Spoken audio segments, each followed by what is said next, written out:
All right, what's up, guys? Welcome to the 40th episode of the Get Down. My name is Cream. Gary W. here.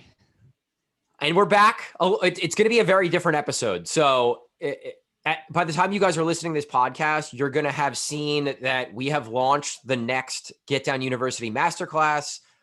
It's available if you're interested. The class is now open. So you're going to see all kinds of stuff on Instagram, videos, flyers. We have the webinar that happened or is happening today, depending on when you listen to this.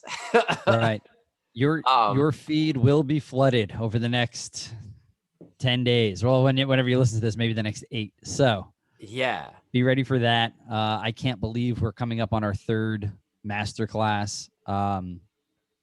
Really proud of the last 2. And I think this one's going to do really well, just from a format perspective of how we're rolling this out, Yeah, I agree. I'm excited for it. I'm excited to see what happens, like it's scary when you launch and you always think that you could do more. You should have done this or you should have done that. But I don't know, man, we've been putting in work for a long time. So yeah, when you're proud of something and you've worked hard at something and then you roll it out into the world, it's nerve-wracking no matter what. That's only natural. And if you're not a little nervous about it, then you probably haven't done enough or you don't care enough, and just like kind of let that thing go. So just like when you roll into a DJ set, guys, and you're a little nervous before you jump on, and you should, I feel like, always be nervous before you jump on, because if you're not, then you don't give a shit. And, like we've said in previous episodes, then it's time to hang them up. And I feel like that about this, like, if we're not a little hesitant, then, there might not be enough care there, but I think it's going to go well. I'm confident for this one.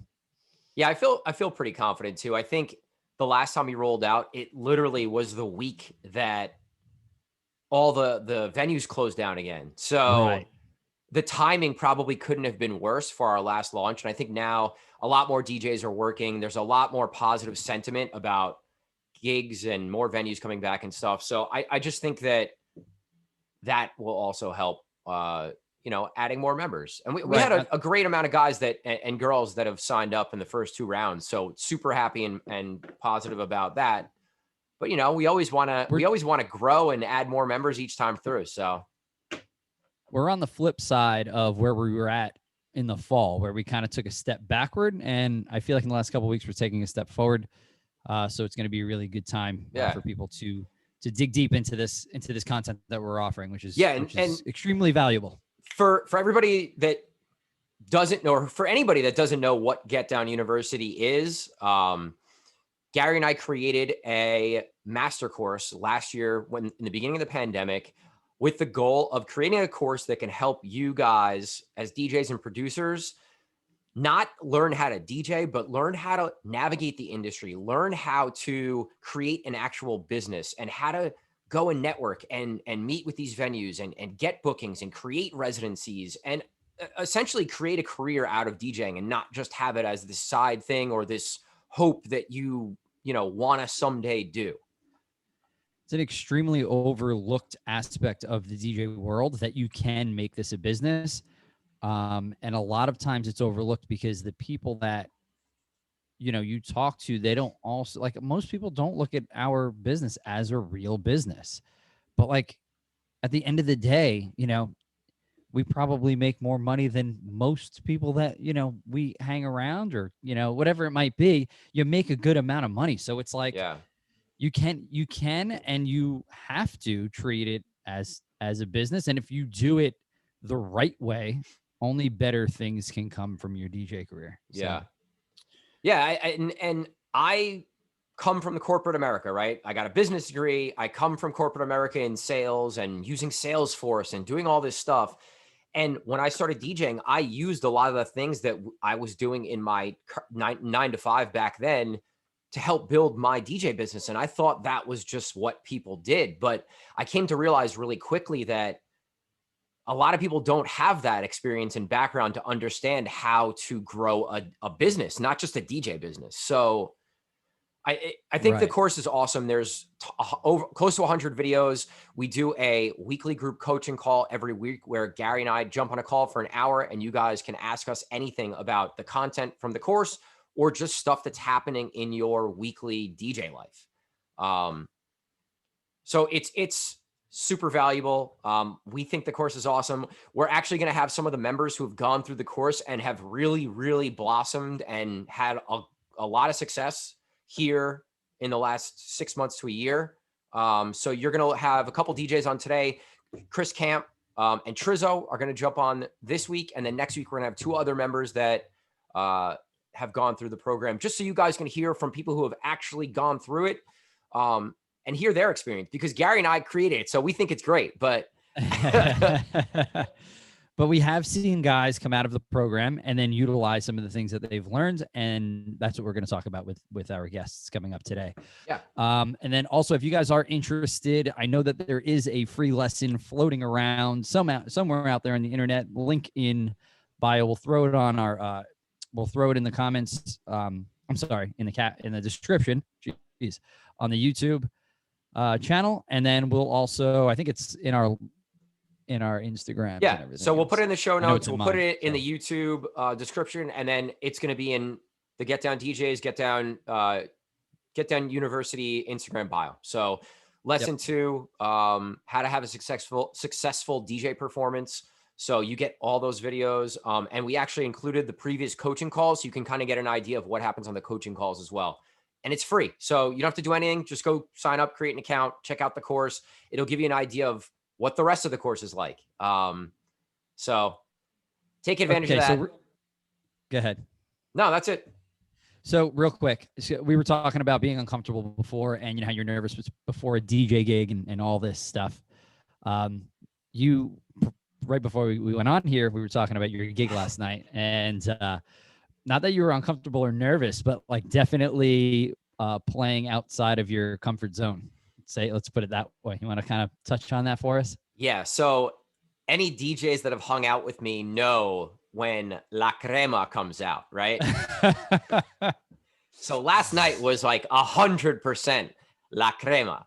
And one of our DJ friends, Alpha Mix, big shout out to Alpha Mix, one of the best DJs in Jersey, amazing open format DJ.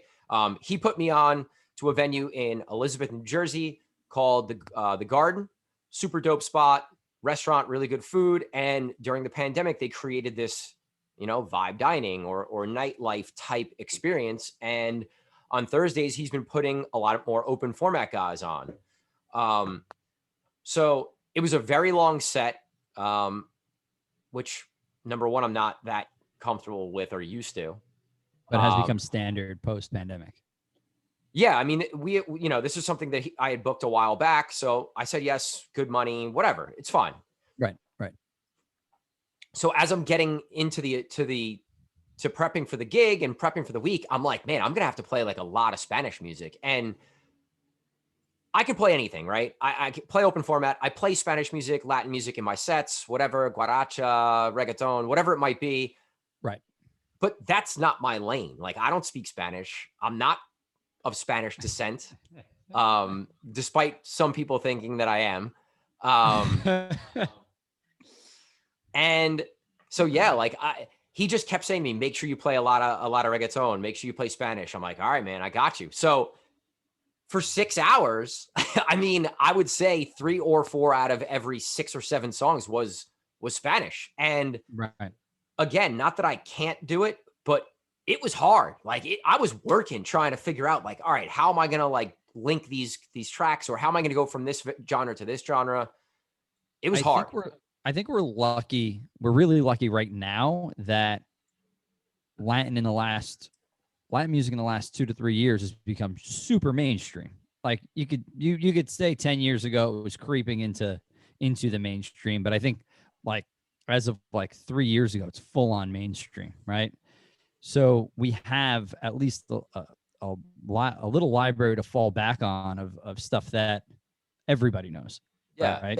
Well, especially where we live too. I mean, it's very, very diverse. There are huge pockets of Latinos all over the place. I mean, the stat we always bring up is there was more Cubans in 1 square mile than there was per square mile than there was in Cuba at one point. How incredible is that? I never heard that. Talk about a densely populated area. Yeah. That's So, wild. so yeah, I mean, it's almost force fed to you, like from a young age. Like I can remember listening to Latin music, just walking up the street, walking up Bergline Avenue.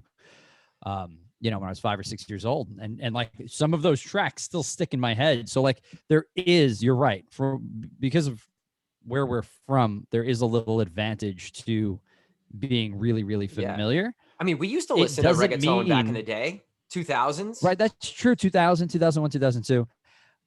But it doesn't always mean that it translates to an easier DJ set, right? Because you kind of have to navigate how old people are and Right. what You know what lane you're going to pick. There's so many different genres within Latin, within any, like the you were biggest saying. challenge for me was programming the flow of the night, because Right. I know I know what's good. Yeah. But like when I need to go to an A1 track to like, it's peak hour, we want to get things going. Like there's only a handful of songs that I know are in that world, like. Right. I think I impressed myself a little because I think I did a better job than I thought I would have done. Mm-hmm. But yeah, it was hard. It was one of the hardest DJ sets I've had in a while. And I think that it was vibe dining and there was no dance floor made it harder, because without a dance floor, it's like, all right, that track didn't work. So maybe I should get out of this world right now, where like there's no people coming on to or leaving the dance floor to give me immediate feedback. It's just that like people in the seats dancing kind of thing. So I think that made it harder. It definitely does. Because I know when I was doing Latin nights at 626, like having people dancing was everything, right? Like I knew that, you lost a couple of people on the dance floor. It was like, okay, well now it's time to switch genres. Yeah. And I could see where that would become tricky for you. But yeah, it's interesting. Just being able to have like Latin vocals in all different types of genres made it easier too. I played a lot of house music also. Okay. That went really well. So it worked out. It was good. But like we talk about doing things that make you uncomfortable, but help you become a better DJ. Like that last night was the biggest example of something that was not easy, something that made me uncomfortable. I had to work hard as a DJ to like try and do a really good job. And, the next time someone calls me to do something like that, I'll feel way more confident now, It's funny that you had brought it up prior to us recording, and I could just see that. I know that you've been thinking about it probably all morning, wondering, did I do well? How did it go? Like, I know how that goes. Like when you're uncomfortable at a gig, even though it probably went excellent and there's probably no complaints, like you still think about it the next day a lot until you can kind of like hash it out in your mind, or somebody hits you up and says, oh, X, Y, and Z said you did great last night. And then it's like, okay, well now I feel a little more relaxed about it. Well, one good thing too was the manager was like hanging out in the booth with me, because he was doing like the lights and they had like CO2 and all this other stuff. So I didn't say anything to him until the very end of the night, because I didn't want him like getting any preconceived notions in his head. But I was like, dude, just so you know, like this is way out of my comfort zone. Like I'm a white boy. Like I don't speak Spanish. Like, what'd you think? Like, did I do a good job? Did you like it? He's like, no, man, you did a really good job. People were vibing, so that was good. I had that feedback there, which was nice. A few times throughout the night, he's like, all right. He's like, dude, don't hold back. Like, do whatever you want. I'm like, well, can I play hip hop? Like, I want to play hip hop. That's hard, man. That's hard when you're told you can't go into a genre. It even though it shouldn't be difficult, there's like this blockade in your head that makes it more difficult than it really is. Yeah. And it wasn't that I couldn't go there. It was just like, stay away from it type thing. Like if you go into it, dip in and out and stay in the shallow end of the pool kind of thing. Okay. All right. Which, whatever. I'm used to hearing that all the time. We get told not to play hip hop at a lot of venues, it is what it is. But yeah. Something conversation for another day. We'll save that one. So yeah. So once again, go over who we're bringing on next here, and then we can get into it. All right. So who are we bringing on first? We haven't even talked about it. Does it matter? It doesn't. It doesn't. I think we'll probably bring Trizzo on first to talk about because we're working hand in hand with Trizzo actually at a venue. So I think it's going to be fun to and we're not going to go into this prior to recording. I think we're just going to do this all straight out. No preparation. We're just going to wing this. It's great. Yeah. I think it'll be, it's more natural that way. So we're going to take a pause. Put Trizzo on the hot seat. We're going to take a pause right here. We're going to bring Trizzo on. So we'll be right back. Talk to you guys in a few. All right. All right. What's up, guys? We are back with Trizzo. Trizzo was in our first Get Down University masterclass, and he is one of the guys that has blossomed greatly coming out of the course. And we're super proud of everything that you've accomplished. So welcome to the show, Trizzo. What's up, man? Thanks, guys. Happy to be here. Go ahead. No, you could go. So, I feel like out of all the people that have come through GDU Masterclass, I don't want to say doing the most, because there are people doing more, like a lot of things in different realms of the DJ and production world, but we are working hand in hand with you at a venue, and you're booking DJs at this one particular venue. I think, let's hear about that, and then let's hear about, some of the things that you've learned in GDU that have helped you in this process of handling a venue. Yeah, well, the first tangible thing that I guess came out of GDU was my LLC that I formed, Trizzo Productions LLC.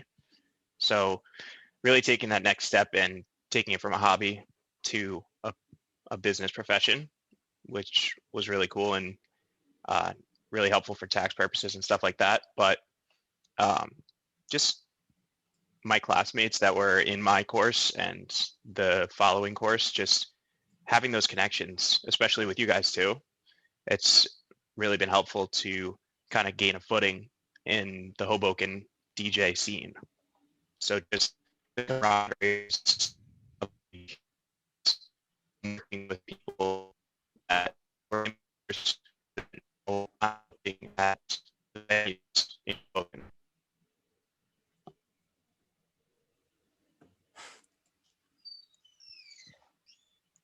Check 1 2. Can you hear me? Can you guys hear me? Yeah. I know we've been having technical difficulties here. I'm just having sound issues there at the end. Yeah. So I don't know how much of the audio from Trizzo came through, but he was talking about, creating these connections with people within the GDU course. And this was something that I didn't really think about when we were creating this, but has been really, really awesome to see, because all the members from the first group have become pretty close. And, Trizzo's been putting some DJs on, they've been hanging out, and I see stuff pop up on Instagram. Like, oh, that's so cool that they're hanging out or they're DJing together. And I really love that, because that was kind of like what started Get Down DJ group in the first place, was bringing DJs together. So that's at the core of everything we do. And I really, really love that so much. It's funny to me that it's something that we didn't think about, like the networking within the class, but it is the core of what Get Down DJ group is about, like you said. So obviously it's kind of a natural progression, because that is kind of the cohesive community that we're trying to build, or the culture we're trying to build within the community. And it's just really, really great to see it roll out and play out in front of our eyes on social media, and then obviously within the real world as well. Yeah. So let me ask you this. What about GDU made you want to join in the first place? I think it was just,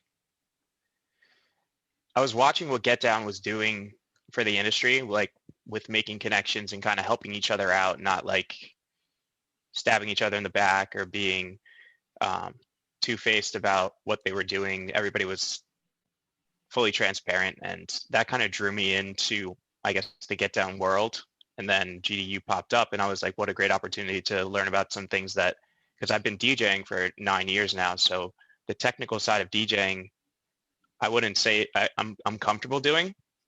I would say that I'm comfortable doing, but the business side wasn't something that I was well versed in. So the LLC wasn't something that I really thought about until joining Get Down, and now I have an LLC, and it's great for my taxes, especially booking a spot and DJing 2-3 times a weekend. That income needs to be separate because I'm a full-time engineer as well. I need to keep that separate from my full-time job just so I don't get killed on the back end on taxes. But Yeah. Right. Yeah, so that was, I guess, what drew me in. And then I started to see the other people that were joining the course, and they were people that I wanted to like align with. So that really like sent it over the edge for me. And just having like the network was, like I said, huge. Yeah, and we knew each other prior to you joining GDU, and I think you were doing a lot of the right things as far as your networking and kind of trying to get started and going in Hoboken. And you're now booking and running a spot, 80 River in Hoboken, and you've created a dope party, man. Like, it's fun in there. People have a good time. It's sold out. It's busy. And it's just, it's good vibes in there. So I think we both think you've done a great job, and we're proud of you. So good job. I think that place pre-pandemic was, looking for an identity. And I feel like you kind of stepped in there post-pandemic and, or not post-pandemic, but, when things started to open back up, and you stepped in there and really created an identity for the place and for the party, and kind of have given them just kind of like structure and what their weekend's going to look like every week from an entertainment perspective, which is really important when a place is trying to, sell drinks. Because at the end of the day, like, that's what's paying the bills. It's sure the food's all nice and well and good, but like, when you're in a restaurant industry, it's the drinks that are really paying the bills. So, so you creating that atmosphere and keeping people around and selling out each of their seatings is huge for their business. And, hopefully they realize that. Yeah. And it was just something that I thought about too, going into that venue, and having a bar right next door in Texas, Arizona, that has more of a pop punk, classical bar music vibe. I just really thought about that when I was going in there, and just tried to spin it more dancey, clubby, drop some originals that people don't really like, I guess, hear out in Hoboken all the time, and stuff that like I really like listening to and downloading. And just, it kind of catches people off guard sometimes, and they'll look up and they'll be like, oh wow, like, I never heard this song before, let me Shazam it. And that's kind of brought people back. Nice. Do you think that, like, I don't know, like, did you always like understand, like, okay, if I have bars next to each other, I need to have a different identity? Like, is that something that has kind of, you've always been able to be aware of what's going on there? Or Yeah, so I previously, when I was at Penn State, there was 9-10 bars downtown, and each of them had their own identity. So which people would go out and they would choose which bar to go to based on what was going to be played there. So we had the nightlife vibe, we had the classical bar vibe, we had the country vibe. Everyone had a different vibe. So that's what I kind of came to Hoboken and figured I would do, because that's what I was, I guess, trained to do when I was, I was at Penn State gigging Tuesday through Saturday, and it was at a different spot every night. So I would have different playlists that I would go into, different crates, and I would just try to create a different vibe at every bar. So people that were going out would hear me like multiple nights in a row at different spots, but they would hear a different sound. And that really, like, it helped me get better with different genres of music. So mixing hip hop, mixing rock, mixing EDM, like all those different styles. But it was really important for me to learn all those different aspects to be like a well-rounded open format DJ. Cream, it's like Trizzo was listening to the first part of the podcast. We literally just talked about this. He actually has no idea what we had talked about in the first 10 minutes of this podcast. So that's really funny. What a strong asset to have, like, to have experience in dealing with battling bars in a very small area. I think that's huge. But then it's really funny that you had said, I think you had said it on when we were talking here, is that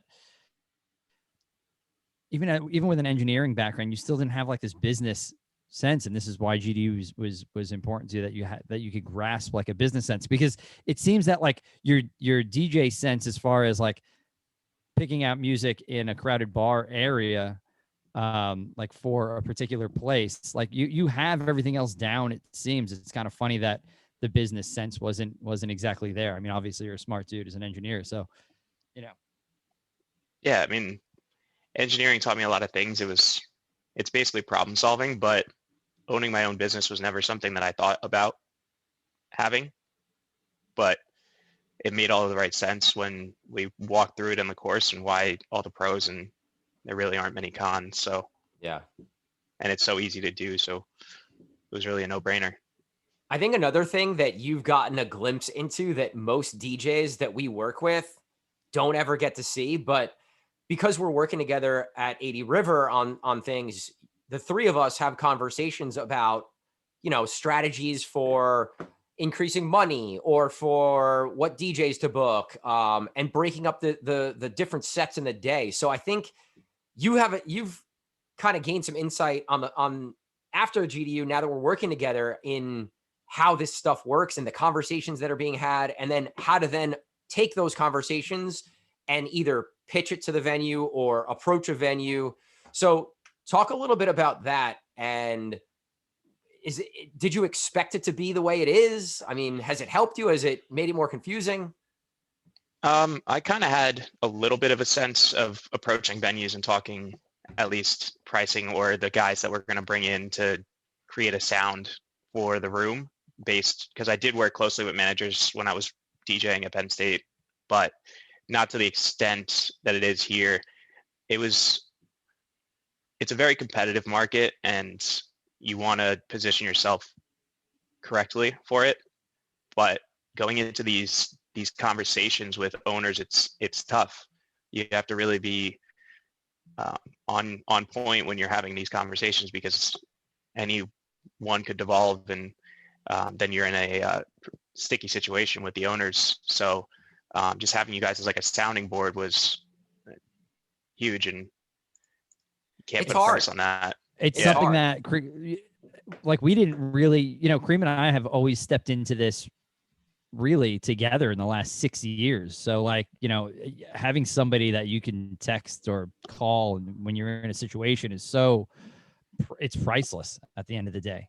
And that's something that we're trying to bring with GDU, is that so people have other people to bounce things off of, not just Cream and myself, but also the people that you're going through the class with together. And then also the other past members who like we've seen, everybody just kind of gets together, especially if you're from our area. Like, it comes together as one community.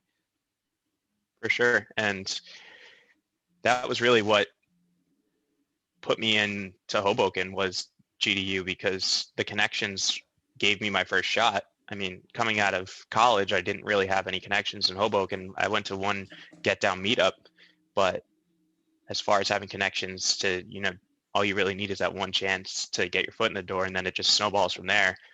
But one of my GDU, shout out to Solano for giving me a chance at a bar in Hoboken.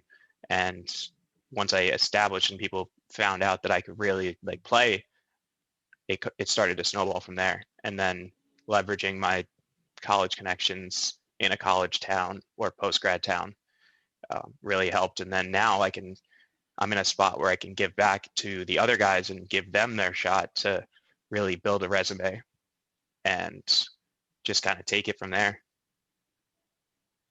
Yeah, that's awesome, man. And you've done a lot with putting guys on already, which is pretty impressive for, only really booking a venue for the last 6 months or so, we'll call it. Yeah. So August. That's awesome, man. We're really happy that you went through the course. We've really, we're happy that you're part of the Get Down crew. And yeah, man, keep doing what you're doing.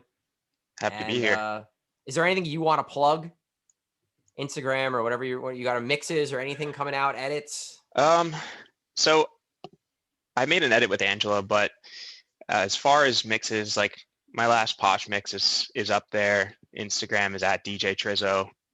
And I mean, I'm going to be making a bunch of edits come out this spring. Nice. I got a couple lined up. Nice. A little teaser is that I'm trying to bring progressive house music back this summer. I'm missing the old 2012 to 2015 progressive house phase. So I'm working on a feel good mix for nice all those trips down to DJs this summer. Man, I love how everybody really lines it up in the spring, getting ready for summer. I feel like that's always the move. All right, Trizzo, thank you for jumping on with us. Thanks for everything that you do.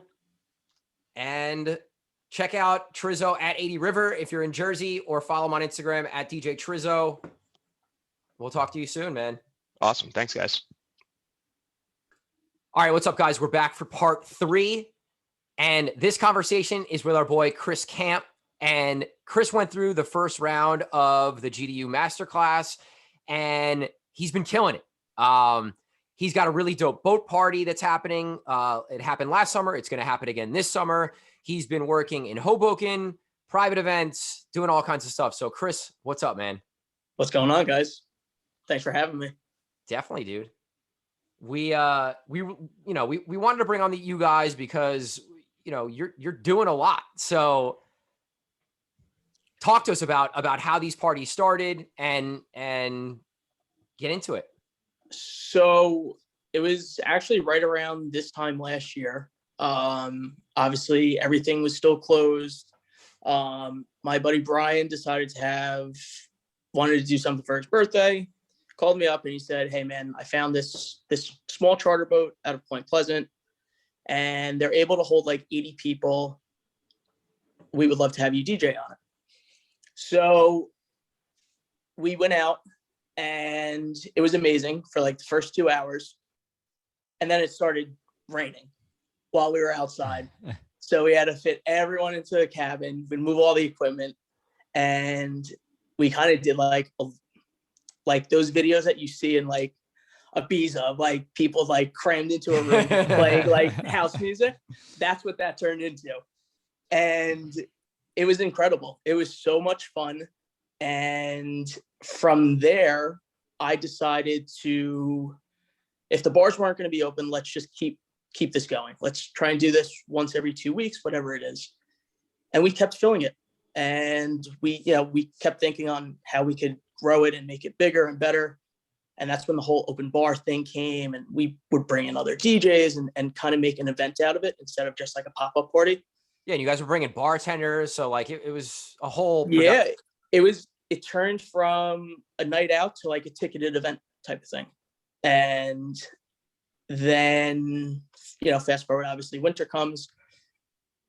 Going into this year, what we really wanted to do was bring another element to it. So now it's, let's do theme parties. Let's bring people from different areas, from Hoboken, from Philly, from whatever, just to kind of like keep things fresh for this year.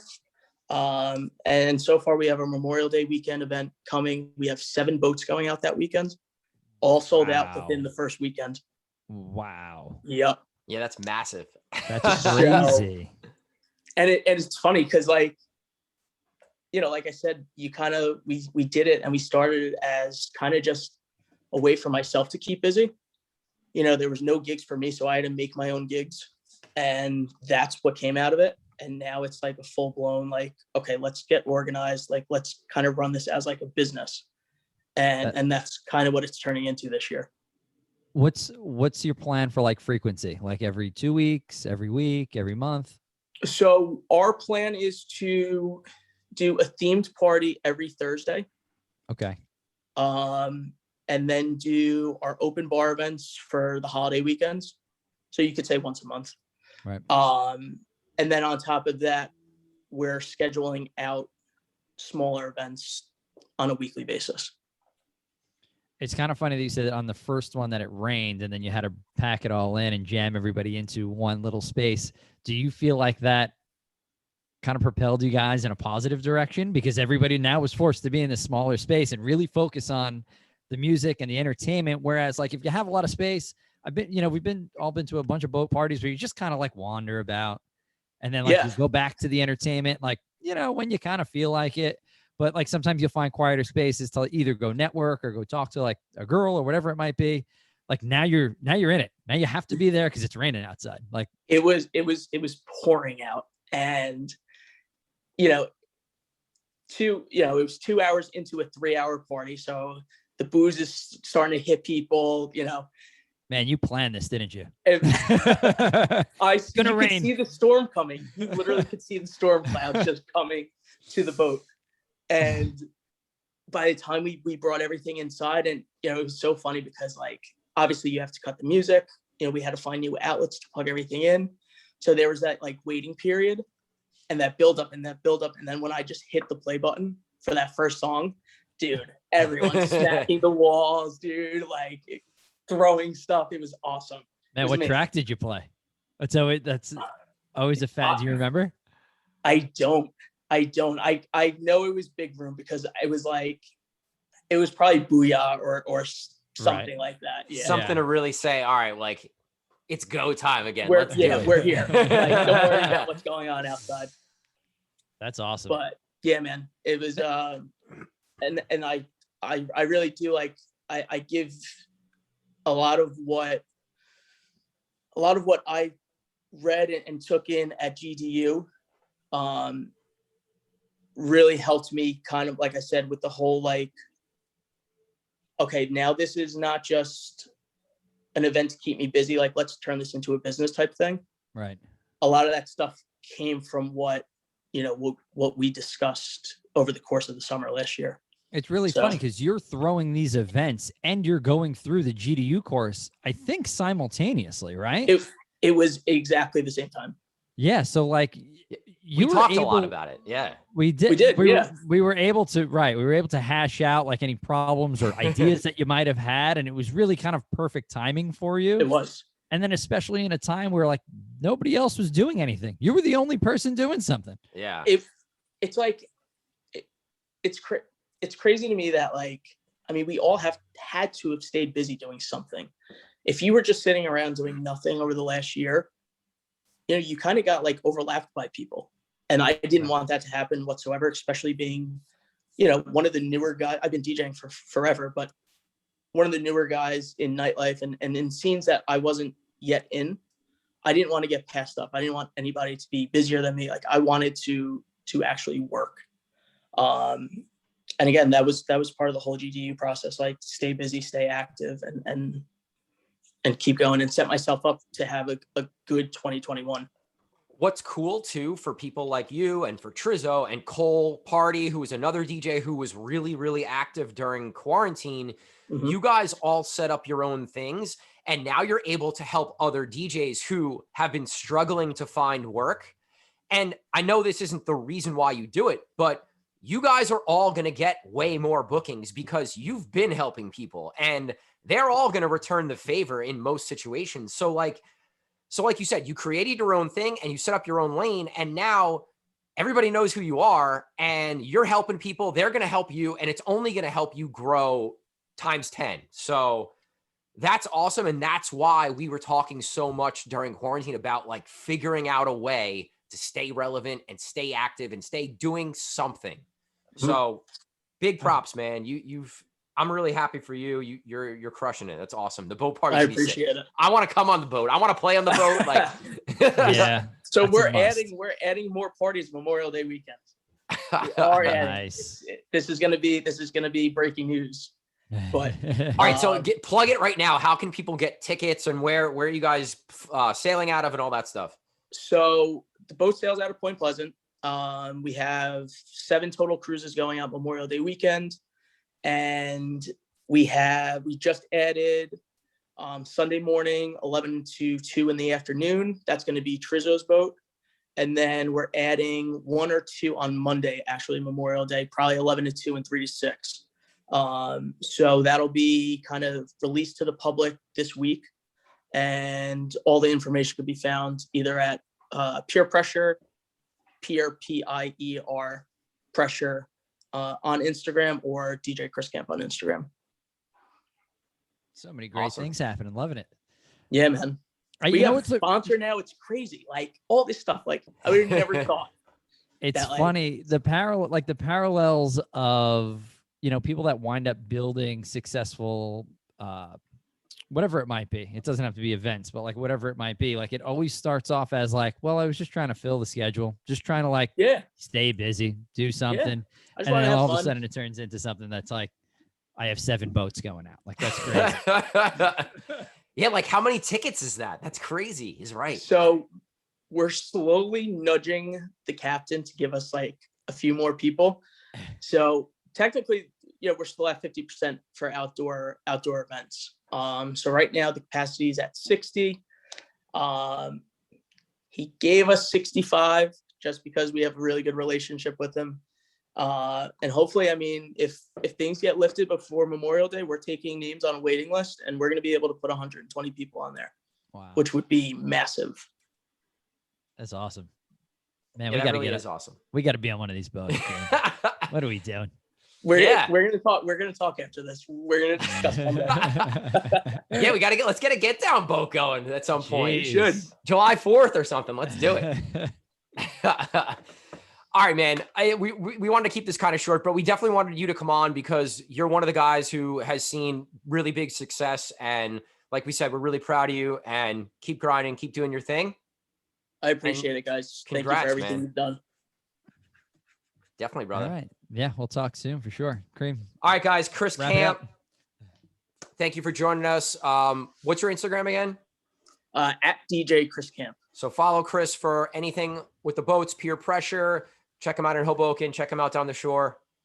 And yeah, we're going to take another quick pause and we'll wrap the show. So appreciate you guys. Appreciate you, brother. All right. So we just heard from Trizzo and Chris Camp, and it's really interesting and cool to hear them talk. And like, we didn't plan any of this, but they kind of talked about each other and talked about some of the same things. So it's funny. Totally didn't know Trizzo had a boat for Chris Camp's boat series party. I actually didn't even know that it was like I knew it was a series, but I didn't know you had like 7 boats. Yeah, I didn't know that either. It was a lot. So it was cool to hear the progression of both guys and where their careers have gone. Yeah. And like that they're working together, and it's just really cool to see. But like both of those guys were DJing and have DJ skills. They didn't know how to like break into the industry or get their shot. So, they did the work. So it's on them. But I will say, like, I think we help them in the process, or at least push them in the right direction to start working on certain things. So, right.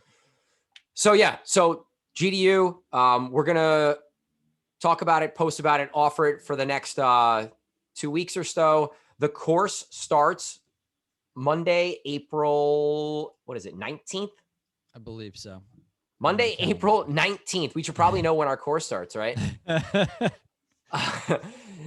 But yeah, if you want to check out GDU, we're giving away a free lesson. So you can click the link in the bio or in the show notes.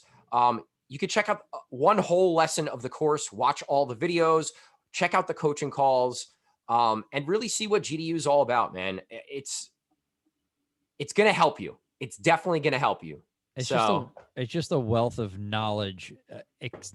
How do you say the word, like experiential knowledge? Like, it's all about our experiences and obstacles that we've run into and trying to help you along the way. Cause you know what, you're probably going to run into them as well. So like, it's just natural. Like we're still running into issues weekly, but like, it's just helping navigating the business side of the DJ world. If you're a new DJ who is trying to figure out the industry side of things, if you're a DJ who's been doing private events and wants to get into club, if you're a DJ who has been doing local stuff and want to get to the next level, I mean, we've had people from all walks and different experience levels in the course and take something different away. So there's something there for everybody. And if you guys want to hear more or have questions, hit me up, hit Gary up. We're happy to talk to you about it. So absolutely. Course starts April 19th.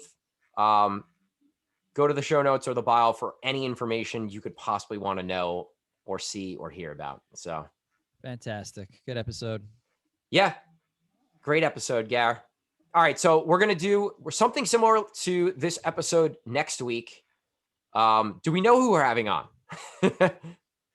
We do, but you know, we'll hold it. All right. So we're going to have 2 more GDU members on next week, and the show will be formatted similar to how we did this show. But thank you guys for checking out this episode. My name is Kareem. Gary W. Talk to you guys next week. Peace.